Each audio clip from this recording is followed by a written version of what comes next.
মহান একাত্তরে এদেশের নারীদের উপর আমার বোনদের উপর যে ধরনের নিপীড়ন চালানো হয়েছিল, ঠিক একই কায়দায় সেই একই গোষ্ঠী আমরা দেখেছি গতকালকে ঢাকা বিশ্ববিদ্যালয়ে আমার বোনদেরকে গণধর্ষণের হুমকি দিয়েছে। দিনভর নানান রকম আলোচনা সমালোচনায় মুখর ছিল। আমরা মনে করি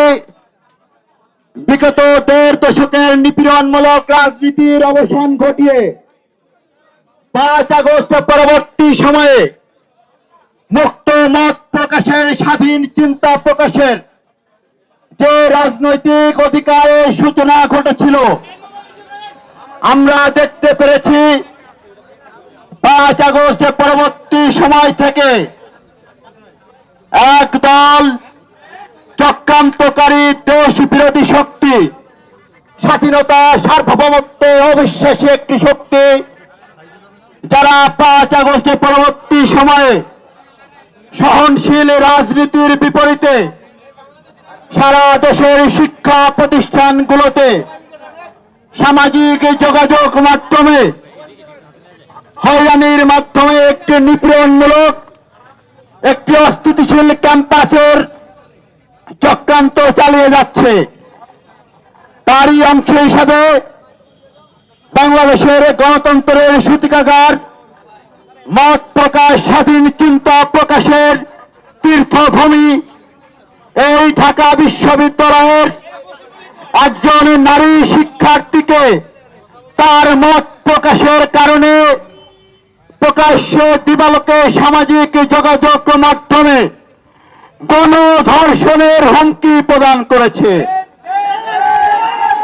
আমরা দেখেছি 5 আগস্ট পরবর্তী সময়ে এই ঘটনা কোনো নতুন ঘটনা নয়। এই ধরনের ঘটনা 5 আগস্ট পরবর্তী সময়ে বাংলাদেশের প্রতিটি শিক্ষা প্রতিষ্ঠানে যারা মুক্ত মত প্রকাশ করেছে, স্বাধীন চিন্তার ব্যক্ত ঘটিয়েছে, তাদের ক্ষেত্রে মতের বিরোধিতা হলেই বিগত ফ্যাসিস্ট হাসিনা আমলে যেভাবে ধরে নিয়ে গুম, খুন, নির্যাতন করা হতো, ঠিক একই প্রক্রিয়ায় বাংলাদেশের শিক্ষা প্রতিষ্ঠানগুলোতে, বিশেষ করে আমার শিক্ষার্থী বোনদের, আমার ছাত্রী বোনদেরকে অশ্লীল ভাষায়, অশ্রাব্য ভাষায়, যে ভাষাগুলো কোনো সভ্য মানুষ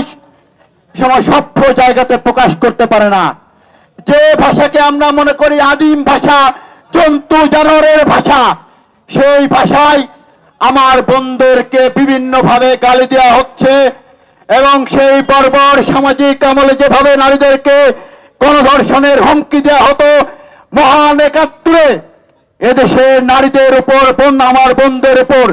যে ধরনের নিপীড়ন চালানো হয়েছিল, ঠিক একই কায়দায় সেই একই গোষ্ঠী আমরা দেখেছি গতকালকে ঢাকা বিশ্ববিদ্যালয়ে আমার বোনদেরকে গণধর্ষণের হুমকি দিয়েছে। একই সাথে রাজশাহী বিশ্ববিদ্যালয়ে আমার ছাত্র দলের বোনদেরকে হেনস্থা করেছে। এছাড়া বাংলাদেশের বিভিন্ন শিক্ষা প্রতিষ্ঠানে নারীদেরকে যেভাবে নিপীড়নমূলক বক্তব্য, সাইবার বুলিং এর মাধ্যমে আক্রমণ করা হচ্ছে, তার প্রতিবাদে বাংলাদেশের জাতীয়তাবাদী ছাত্র দল ঢাকা বিশ্ববিদ্যালয়ে আজকের বিক্ষোভ মিছিল পরবর্তী অবস্থান কর্মসূচিতে আমাদের মাঝে উপস্থিত রয়েছেন বাংলাদেশের জাতীয়তাবাদী ছাত্র দল ঢাকা বিশ্ববিদ্যালয়ের সংগ্রামী সভাপতি গণেশ চন্দ্র রায় সাহস। আমাদের মাঝে আর উপস্থিত রয়েছেন বাংলাদেশের জাতীয়তাবাদী ছাত্র দল ঢাকা বিশ্ববিদ্যালয়ের সংগ্রামী সিনিয়র সহ সভাপতি মাসুম বিল্লাহ, সহ সভাপতি আনিসুর রহমান খন্দকার অনিক, সহ সভাপতিবৃন্দ, সিনিয়র যুগ্ম সাধারণ সম্পাদক নাসির উদ্দিন শাওন, যুগ্ম সম্পাদক শামীম আক্তার শুভ সহ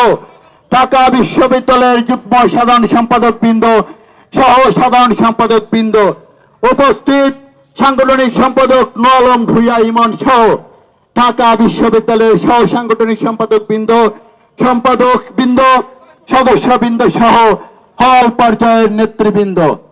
আমাদের মাঝে আর উপস্থিত রয়েছেন বাংলাদেশের শিক্ষার্থীদের অধিকার আদায়ের অন্যতম প্ল্যাটফর্ম ঢাকা বিশ্ববিদ্যালয়ের শিক্ষার্থীদের বহুল আকাঙ্ক্ষিত দীর্ঘ প্রতীক্ষিত আসন্ন ডাকসু নির্বাচনের বাংলাদেশে জাতীয়তাবাদী ছাত্রদল সমর্থিত প্যানেলের ভিপি পদপ্রার্থী আবিদুল ইসলাম খান, উপস্থিত আছেন সাধারণ সম্পাদক পদপ্রার্থী শেখ তানভীর বাড়ি হামিম সহ বাংলাদেশ জাতীয়তাবাদী ছাত্রদল সমর্থিত প্যানেলের সম্পাদক সদস্য সহ হল পর্যায়ের বিভিন্ন প্রার্থীগণ। প্রিয় উপস্থিতি, এ পর্যায়ে আপনাদের মাঝে সংক্ষিপ্ত বক্তব্য রাখবেন বাংলাদেশ জাতীয়তাবাদী ছাত্রদল ঢাকা বিশ্ববিদ্যালয়ের ছাত্রী বিষয়ক সম্পাদক যেমন ফারিয়া ইসলাম মেঘলা।